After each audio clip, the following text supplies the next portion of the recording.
So this is me at 6,189 meters, the highest I've ever been in my life. How did I get here? Well, I've been on a challenge of conquering the Everest Base Camp circuit. This strenuous circuit involves trekking in extreme altitude, freezing temperatures, for 17 days in the mountains. This was my experience getting there. Alright guys, my day starts early off in the morning. I'm gonna go to the most dangerous airport in the world, and then from there I'm gonna start my way hiking up to Everest Base Camp. 5 in the morning, let's go.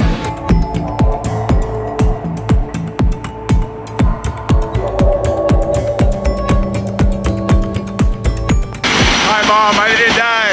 I didn't die today. Let's go! Alright guys, to keep you guys updated, so I've now made it to Lukla. I do not have any place to stay. I have a vague plan of what I'm gonna do, but it's not set in stone. Early in the morning, 7:20. It's a bit cold, it's a bit chilly, and I'm starting my hike. Let's go.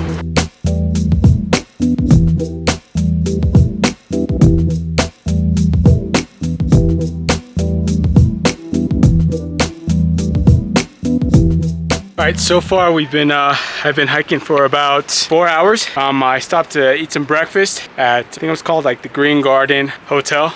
Good breakfast. It was kind of like some oats with some warm milk. That was the first city. I think it's called Fakung. Now I'm making my way to the second city. Most people stop to stay the night at Fakung, but I reached there at 10:30 or at 10 o'clock. I still have enough energy, so I'm going up to the second city.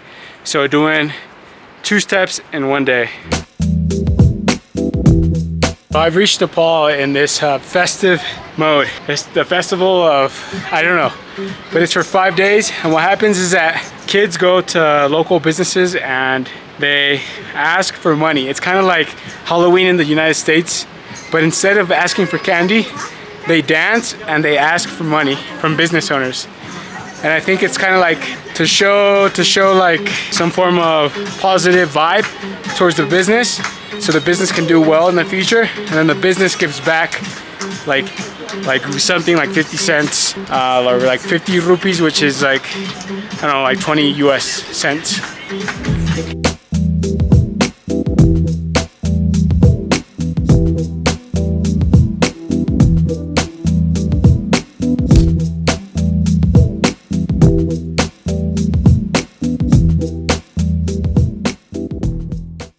Alright guys, so this is day number 2. Woke up early, like around 6 o'clock. Started leaving my hostel at 7:30. I'm going to try to take advantage of 2 days into one again. At this point reaching Dangbochek, which is it's very close to the base camp. But there I'm going to try to do technical climbing, and I'm going to try to go up a peak called Island Peak. I started getting problems on my right ankle because of my boots. I think they're a little too big. I'm just trying to bore through the pain. The views are getting better. You're getting the crisp white mountain snowy views that Nepal is known for. So this is day number 4. Day number 3 was just a rest day here in Faking. Oh no, oh man, these names are getting so confusing. Anyways, day number 3 was a rest day. Really needed it. Day number 1 and 2 were so intense that day number 3 was just needed to rest.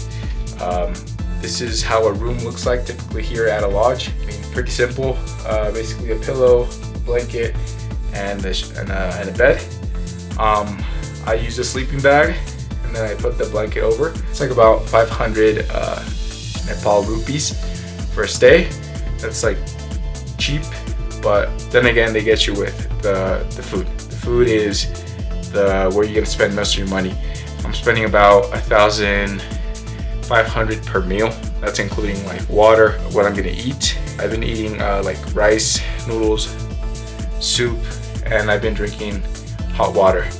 You gotta drink a lot of hot water or else you will start to get headaches because of the altitude sickness. So that's what happened to me yesterday. I drank a lot of water yesterday, and that's what helped me reduce my headache today. Oh man, it's a beautiful day today. It's a little cold. Today the taps were frozen in the morning. But yeah, it's a beautiful day, nice and crisp. That's how I would describe it, nice and crisp. So I've arrived at my third destination here. This is the camp before I go to Island Peak.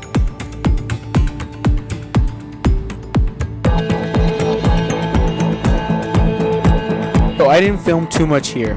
I was busy and focused on climbing. However, it was difficult. One of the most difficult hikes I've ever done. Extreme altitude, low oxygen, freezing temperatures. 3 hours hiking at a 45-degree angle, and then reaching ice. Climbing with crampons, and then ropes. The last 150 meters, I had to climb a vertical ice wall. Every move that I made, I had to stop to catch my breath. But in the end, I made it. I had climbed an infamous peak here in the Himalayas and reached the highest altitude of my life.